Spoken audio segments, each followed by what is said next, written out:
Venerable Mahasangha. Today,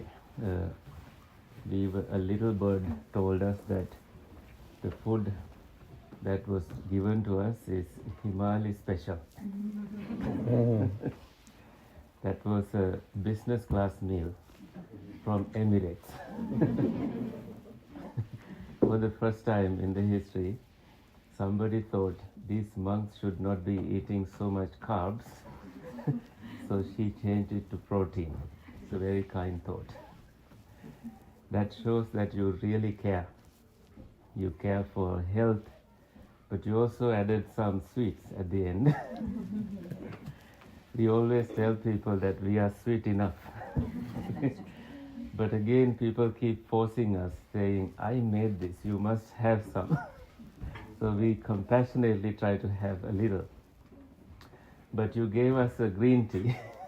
Somebody somehow found green tea. There was a green tea marathon. And somehow that was also, we were given a very strong green tea, which is very good. Dhammisara Hamduru had extra vatalappan because of the green tea. He said, now I'm fearless. I can have the vatalappan. All these little things that I observed show how much you care, and it comes from deep roots from parents and traditions, and so you are showing gratitude to your parents today. And even if I went to the bathroom in this house, I saw, a wet towel placed there. For the first time, I saw something like that in a bathroom. And we were also given a hot towel. This was, Nayaka Hamduru was joking, is this Mandarin treatment? He was demanding a fortune cookie though. Yeah, you can just hide a little something in the cookie and give to him. Also from the monk side, you also know that the temple care for you. When Nayaka Hamduru comes, he brings a little something to the kids. In that bag there is endless, it's a wish-fulfilling tree. And there are many kids who have now grown up and become adults, receiving that kind of love from the temple. And one monk is missing. Actually, two monks are missing today.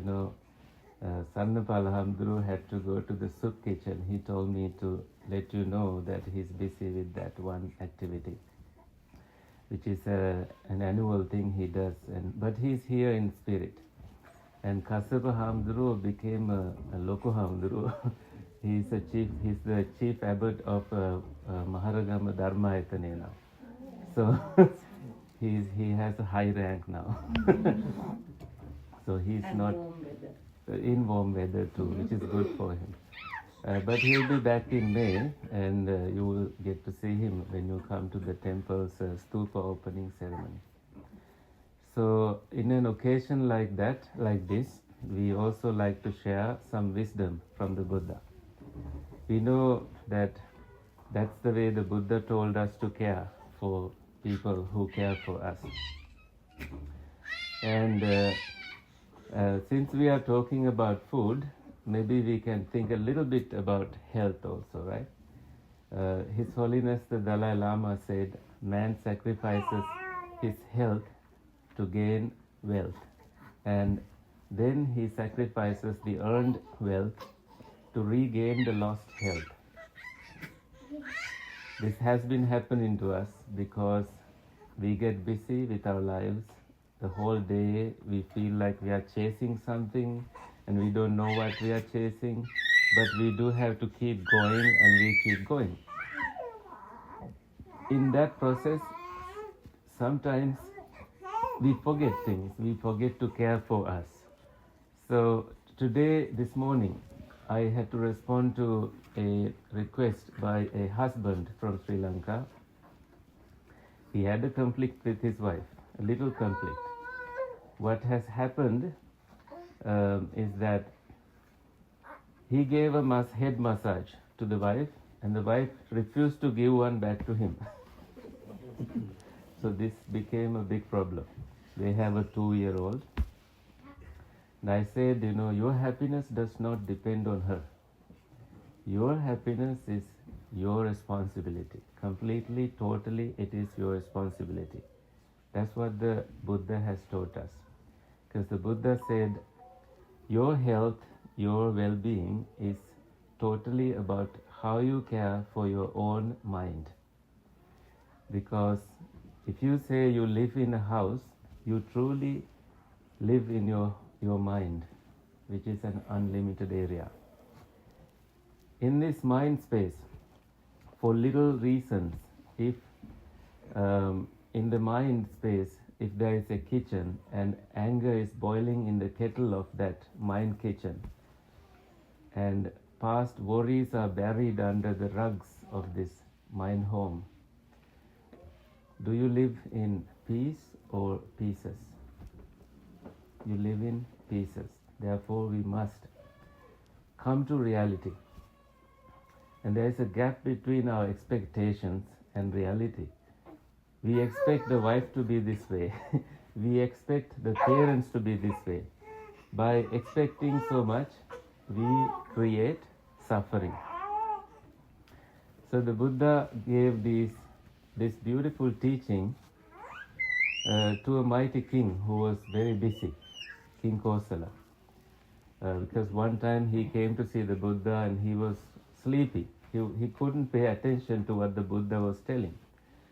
And then the king realized he was a little embarrassed. So he asked, Bhante, I have a problem.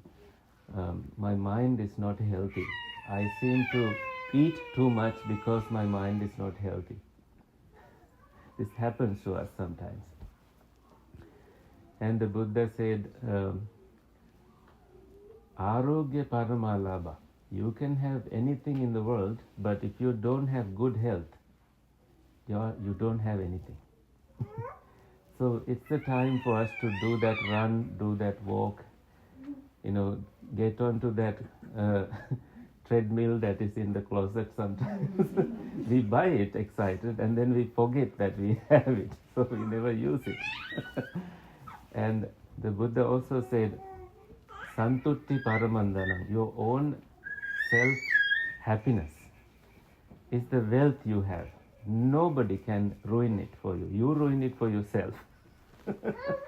Nobody can take it away from you. And Vissasa Paramanyati, when it comes to having friends and relatives, it's not the blood relations sometimes. It is the trust that you have with somebody.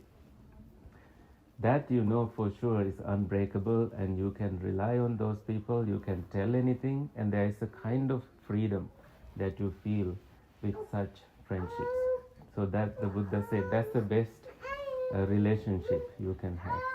And then ultimately Nibbana, freedom from suffering, is the ultimate happiness. So prioritizing one's own good health, and then that is about our own physical well-being. And then the Buddha says mental well-being, because he said happiness, your own happiness is the highest wealth. And then the social well-being, how we trust somebody and then establish a friendship with them. And then the spiritual well-being, which is about attaining freedom from all suffering. So we have a very nice path laid out there. Everything starts from understanding the mind and understanding what we feed this mind, which is very much one's own responsibility. So I told him, her mood or her reaction has nothing to do with you. Whenever the outside world does not respond to your needs, you just have to continue maintaining your own health, mental health and well-being. If you forget to do that, you have no idea what you are losing. So that's the kind of first thing the Buddha said in Dhammapada. So mind is the forerunner. That the first verse he said, mind is everything. So we must care for ourselves. So that's why you all came together as one family. There is so much laughter, so much love I saw. You were giving so much love to these kids also. we could witness, we really bear witness to that love you were giving. Sometimes when they are little bit noisy, I never saw yelling or anything. And we love to see that. We really, really feel so happy when we see that kind of loving kindness within a family. That is really the concrete of the family, right? So that is also a mirror representation of the family health that you have built. Please continue nourishing that. So with gratitude, let us now transfer merits. You must be so tired because whole day you have been preparing all the delicate meals, right? It's so difficult to prepare. And මේ අර ගාමිණී රත්නායක කියන්නේ දැන් ඉන්න කෙනෙක්ද? ගාමිණී රත්නායක නැති. තුෂාරිගේ විජය රත්නායක නැති. විජය රත්නායක දැන් පෙරේද නැතුණු. Okay, හරි. Okay, so we are expressing gratitude by transferring merits to Maurice Wickramasinghe, beloved father, Nelson Dias, Ashanta's beloved father, and Tushari's beloved father, Gamini Ratnayaka, and Vijay Ratnayaka, who said goodbye to us a couple of days ago. And please bring to your heart all the departed relatives from the past and the present. May they receive our merits and rejoice in our good karma. May they elevate their present levels to higher existences. May they attain the freedom from all suffering. With these intentions in mind, let us recite the Gatha together to transfer merits. Idamme ñātīnaṁ hotu sukhita hontu ñātayo. Idamme ñātīnaṁ hotu sukhita hontu ñātayo. Idamme ñātīnaṁ hotu sukhita hontu ñātayo. So you are also making whole heavens happy. May heavenly beings also rejoice in your good karma. May they also continue to protect you, guide you and guard you. May they continue to bless and protect the venerable monks and the temples. May they also attain freedom from all sufferings. With these intentions, let us recite the Gatha to transfer merits. Ettavata ammehi sambhatam punya sampadam sabbe deva numodantu sabba sampatti siddhiya. Ettavata ammehi sambhatam punya sampadam sabbe deva numodantu sabba sampatti siddhiya. Ettavata ammehi sambhatam punya sampadam sabbe deva numodantu sabba sampatti siddhiya. Finally, we monks are going to offer you a very short blessing chant. May you receive this blessing chant. May Himali Nona, Amanda, Greg and all the beloved family members, may good things happen to you and may you live a long life with greatest of health, happiness and well-being. Abhivadana Silissa Nichang Vaddha Pachayino Dhamma Vaddhanti Ayuvanno Sukham Balang Ayurarogya Sampatti Sagga Sampatti Mevacha Atho Nibbana Sampatti Minate